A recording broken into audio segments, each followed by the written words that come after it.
अस्सलामुअलैकुम, बोल न्यूज़ में खुशामदीद। मैं हूँ शर्जील अरशद। मैं हूँ आपके साथ रमशा साजिद। हेडलाइंस आप जान चुके हैं। बुलेटिन का आगाज़ करेंगे। गज़ा मुस्तकिल क़याम याम के लिए तुर्किया में अहम बैठक कल होगी।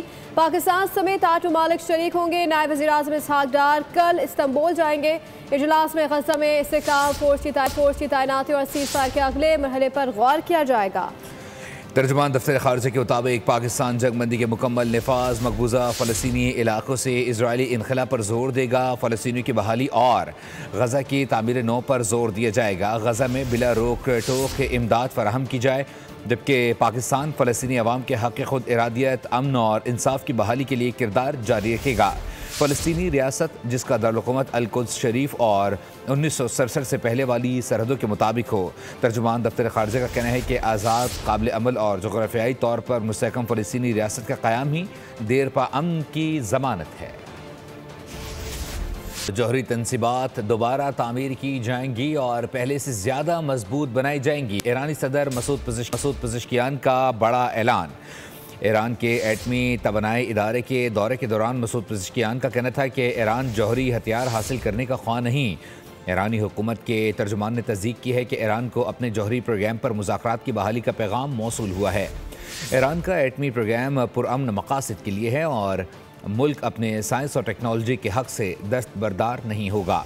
अमरीकी सदर ट्रंप ने धमकी दी थी कि अगर ईरान ने जौहरी प्रोग्राम दोबारा शुरू किया तो अच्छा नहीं होगा, हम दोबारा हमला करेंगे। वज़ीर दिफा ख्वाजा आसिफ का अफगान तर्जुमान के गुमराह कुन बयानात पर रद्द-ए-अमल। कहा कि अफगान हुकूमत तर्जुमान के बयानात गुमराह कुन और शरअंगेज़ हैं। पाकिस्तानी अवाम को तालिबान हुकूमत के अज़ाइम या तर्ज अमल पर किसी किस्म का कोई धोखा नहीं है। वज़ीर दिफा ख्वाजा आसिफ ने एक्सपर्ट पैगाम में कहा कि अफगानिस्तान से मुतालिक पाकिस्तान की सिक्योरिटी पॉलिसियों पर मुकम्मल इत्तफ़ाक़ राय है। अवाम जानते हैं कि अफगान तालिबान भारत की सरपरस्ती में दहशत गर्दी को सहारा दे रहे हैं। पाकिस्तानी अवाम बिलखुसूस खैबर पख्तूनख्वा के लोग पूरी तरह आगाह हैं कि अफगान तालिबान रजीम की गैर नुमाइंदा हुकूमत खुद शदीद अंदरूनी खिलाफात का शिकार है। तालिबान रजीम आलमी बरादरी से किए गए वादे पूरे करने में नाकाम है। पाकिस्तान ने अफगान तर्जुमान के गुमराह कुन बयान को मुस्तरद कर दिया। वज़ारत इत्तलात ने बयान में कहा कि इस्तांबुल मुज़ाकरात से मुतालिक हक़ाइक़ को अफगान तालिबान के तर्जुमान ने तोड़ मरोड़ कर पेश किया। पाकिस्तान ने अफगान सरजमीन पर मौजूद दहशत गर्दों की गिरफ्तारी का मुतालबा किया है। तुर्खम सरहदी गुज़रगाह गैर कानूनी रिहाइश पजीर अफगान शहरी की वतन वापसी के लिए आज दूसरे रोज़ भी खुली रही। गुज़िश्ता रोज़ 7,000 से ज़ायद गैर कानूनी अफगान शहरी वतन वापस लौटे। इमिग्रेशन ज़राए के मुताबिक आज भी सैकड़ों अफगान पनागुज़ीन तुर्खम इमिग्रेशन सेंटर पहुँचे। इमिग्रेशन अमले ने ज़रूरी कार्रवाई के बाद उन्हें अफगानिस्तान जाने की इजाज़त दी। UNHCR के मुताबिक अब तक 6,22,000 गैर कानूनी अफगान शहरियों को मुल्क बदर किया जा चुका है। और पाकिस्तान तहरीक इंसाफ ने पंजाब लोकल गवर्नमेंट बिल 2025 को लाहौर हाईकोर्ट में चैलेंज करने का फैसला किया है। PTI रहनुमा एजाज शफी के मुताबिक दरख्वास्त पीर को जमा कराई जाएगी। नुमाइंदगी शेख इम्तियाज महमूद, एजाज शफी, मुनीर अहमद और मियाँ शबीर इस्माइल की जानिब से दायर की गई है। दरख्वास्त से मौक़िफ़ इख्तियार किया गया है कि बिल की कई शिकें आइन के आर्टिकल 17, 32 और 140A से मुतसादिम है। एजाज शफी ने गैर जमाती निज़ाम और multi member union council model पर तहफ़्फ़ुज़ात का इज़हार करते हुए कहा कि इससे सियासी जमातों का किरदार कमज़ोर होगा। PTI ने यूनियन कौंसिल चेयरमैन के बराह रास्त इंतखाब, बल्दियाती इदारों की 5 साला मुद्दत और वाज़ेह इंतखाबी शेड्यूल का मुतालबा किया है। और मेरे इस्टेब्लिशमेंट से कोई राबते नहीं, महमूद मौलवी ने इकट्ठा किया। महमूद मौलवी के इस्टेब्लिशमेंट से राबते हैं, ऐसा कहना था साबिक रहनुमा PTI फवाद चौधरी का। प्रोग्राम रिपोर्ट्स विद बतूल राजपूत में उनका कहना था कि पार्टी और बानी PTI की जानिब से इस्टेब्लिशमेंट से राबते मुनक़ता करने की हिदायत थी, जिससे पार्टी और मुल्क को नुकसान हुआ। फवाद चौधरी का कहना था कि अली अमीन गंडापुर ने कहा था कि अलीमा खान खुफिया एजेंसी से राबते में थी, तो भी मैंने इस पर कहा था कि इसमें कोई बुराई नहीं। मेरे तो कोई राब्ते नहीं है। सच्ची बात यह है कि मैं इतना लोगों को जानता नहीं हूँ।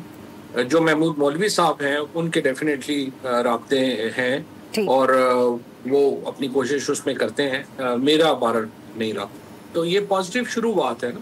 आप देखते हैं कि इसको आगे अगर उन्होंने हमारी मदद की, उन्होंने इसके ऊपर के टेम्परेचर नीचे लाना ज़रूरत है, वो इस पर एग्री करेगी हुकूमत, तो ही आगे बढ़ेंगे ना, वरना तो देखिए हुकूमत के बगैर तो आप आगे नहीं बढ़ सकते। अली अमीन गंडापुर ने कहा कि अलीमा खान के राब्ते हैं एक एजेंसी से, तो मैंने कहा इस पे अल्लाह का शुक्र अदा करे किसी के राब्ते हैं। प्रेशर डाला पार्टी ने कि आपने राब्ते नहीं रखने हैं, तो हमने राब्ते खत्म कर दिए। उसका हमें जाती तौर पे शदीद नुकसान हुआ, पार्टी को नुकसान हुआ, मुल्क को नुकसान हुआ। राब्तों से ही देखिए ना बात होगी आगे, वरना कैसे आप आगे बढ़ेंगे। महकमा दाखिला पंजाब ने सूबे भर में दफ़ा 144 के निफास में 7 रोज़ का इजाफा कर दिया। इसी दौरान हर किस्म के एहतजाज, जलसे, जुलूस, रैलियों, धरनों और इज्तिमा पर पाबंदी बरकरार रहेगी। 4 या ज़ायद अफराद के हवाई मकामात पर जमा होने पर मुकम्मल पाबंदी रहेगी। इसके अलावा असलहे की नुमाइश और लाउड स्पीकर का इस्तेमाल भी ममनू करार दे दिया गया है। SIU की ज़ेर हिरासत नौजवान इरफान के कत्ल में अहम पेशरफ्त। FIA ने तहकीकात में 6 एहलकार को जिम्मेदार करार देकर कस्टोडियल डेथ का मुकदमा दर्ज कर लिया।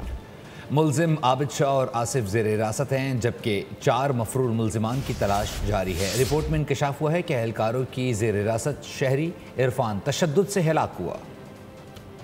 कराची में डाकुओं ने एक और घर उजाड़ दिया। 12 साल हसनैन दादा से अपनी नानी के घर आया और डाकुओं की गोली का निशाना बन गया। रवा साल में अब तक 74 अफराद डकैती मुजामत पर जाँ भाग हो चुके हैं। मज़ीद तफसीलात जान लेते हैं बोल न्यूज़ के नुमाइंदा खुर्रम गुजार से। जी खुर्रम, बताएगा क्या डिटेल्स हैं इस हवाले से?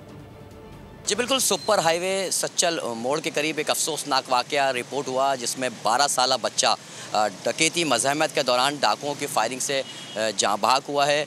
वाक़या इस तरह से रिपोर्ट हुआ कि बच्चा जो है वो अपनी नानी के घर आया हुआ था। दादू की फैमिली रिहायशी है जो कि वापस अपने दादू जाने के लिए बस अड्डे पर मौजूद थे कि इस दौरान मुसल्लह मुल्ज़िमान मोटरसाइकिल सवार थे। उन्होंने 12 साल हसनैन से मोबाइल फ़ोन छीनने की कोशिश की। साथ ही मौजूद बच्चे के मामू ने डाकुओं को देख के अपना लाइसेंस याफ्ता असला निकाला तो डाकुओं ने अंधाधुंध फायरिंग शुरू कर दी। फायरिंग के नतीजे में 12 साल हसनैन को 3 गोलियां लगी जो कि जानबर नहीं हो सका और मौके पर ही जाँ भाग हो गया, जबकि बच्चे के मामू की जानिब से की जाने वाली फायरिंग से एक डाकू ज़ख्मी हुआ है। बताया जा रहा है कि वाक़या जो बच्चा है वो अपने वालिदैन का इकलौता था, 2 बहनों का इकलौता भाई भी था और दादू से छुट्टियां गुजारने के लिए अपनी नानी के घर सच्चल गोट आया हुआ था कि वापस दादू जाने के दौरान ही बस अड्डे पर यह वाक़या रिपोर्ट हुआ जिसमें ये बच्चा जाँ बहक हुआ है। बात करें रवा साल में अपडेट कर रहे थे। कराची में मेमन गोट के निजी अस्पताल में नौमौलूद बच्चों के फ़रोग़ का मामला मलीर पुलिस ने बरवक्त कार्रवाई करते हुए नौमौलूद को बाज़ेयाब करवा लिया है। जिस क्लिनिक में नौमौलूद की विलादत हुई उसको भी सील कर दिया गया है। बच्चे की वालिदा के पास ऑपरेशन के पैसे नहीं थे। शम्मा नामी खातून ने अखराजात अदा किए और बच्चे को ले गई। वालिद ने वाक़े का मुकदमा दर्ज करा दिया था। कराची के अस्पताल में अखराजात अदा न करने पर नौमौलूद को फरोख्त करने का इंकशाफ। मलीर पुलिस ने बरवक्त कार्रवाई करते हुए बच्चे को बाजियाब करा लिया। SSP मलीर ने बताया कि जिस क्लिनिक में नौमौलूद की विलादत हुई उसे भी सील कर दिया गया। वारदात मेमन गोट के निजी अस्पताल में पेश आई थी। पुलिस ने वालिद सारंग की मुद्दत में मुकदमा दर्ज कर लिया था। नौमौलूद के वालिद ने इंकशाफ किया था कि उसकी बीवी जहरा क्लिनिक आई, डॉक्टर ने ऑपरेशन का कहा। बीवी ने पैसा न होने का शिकवा किया तो अमले ने मशवरा दिया कि शमा नामी खातून आपके ऑपरेशन का खर्चा उठाएगी, वो बच्चे पालती है। जिस पे मेरी बीवी रजामंद हो गई, मेरा बेटा पैदा हुआ तो शमा नामी खातून बच्चे को ले गई। पंजाब हुकूमत ने कब्जा माफिया और जालसाजों के खिलाफ डंडा उठा लिया है। उसके सबाब के लिए सख्त कवानीन तैयार कर लिए गए। ऑर्डिनेंस की कॉपी बोर्ड न्यूज़ को मौसूल हो गई है। पंजाब में धोखाधड़ी के दिन गिने जा चुके, जालसाजी से जायदाद हथियाना नामुमकिन बना दिया गया। वज़ीर आला ने Punjab protection of ownership of immovable property ordinance मंजूर कर लिया जो फ्रॉड और चालबाजी पर सख्त सजा का अंदिया दे रहा है। ऑर्डिनेंस के मुताबिक नाजायज कब्जे या जबरदस्ती जायदाद हथियाने पर 5 से 10 साल के लिए जेल जाएगा। जायदाद पर गैर कानूनी कब्जा दिलाने या फरोख्त में मुआवनत पर 1 से 3 साल कैद और 10 लाख रुपए तक जुर्माना होगा। कंपनी, सोसाइटी या इदारे की जानिब से जुर्म साबित होने पर जिम्मेदारान अफसरान भी सजा के मुस्तहिक होंगे। हर जिले में तनाज़ात के हल के लिए डिस्ट्रिक्ट डिस्प्यूट रेजोल्यूशन कमेटी कायम की जाएगी जिसकी सरबराही डिप्टी कमिश्नर करेंगे। कमेटी को रिकॉर्ड तलबी, समात और जायदाद के तहफ़्फ़ुज़ के लिए फौरी कार्रवाई का इख्तियार हासिल होगा और शिकायत 90 रोज में निपटाना होगी। डिप्टी कमिश्नर की मंजूरी से मजीद 90 दिन की तौसीह मुमकिन हो सकेगी। तनाज़ा हल न होने की सूरत में कमेटी 30 दिन के अंदर केस ट्रिब्यूनल को रेफर करेगी। झूठी या बदनीयती पर मबनी शिकायत पर 1 से 5 साल कैद और जायदाद की वैल्यू के 25% तक जुर्माना होगा। ट्रिब्यूनल के फैसले के खिलाफ लाहौर हाई कोर्ट में 2 रुकनी बेंच के सामने अपील दायर की जा सकेगी। मरियम नवाज की मंजूरी के बाद ऑर्डिनेंस असेंबली भिजवा दिया गया। न्यूज़ स्टूडियो से फिल वक्त के लिए इतना। मज़ीद बाखबर रहने के लिए विजिट कर सकते हैं हमारी वेबसाइट boldnews.com। देखते रहिए। सब्सक्राइब करें और बेल दबाएं ताकि कोई खबर रह न जाए।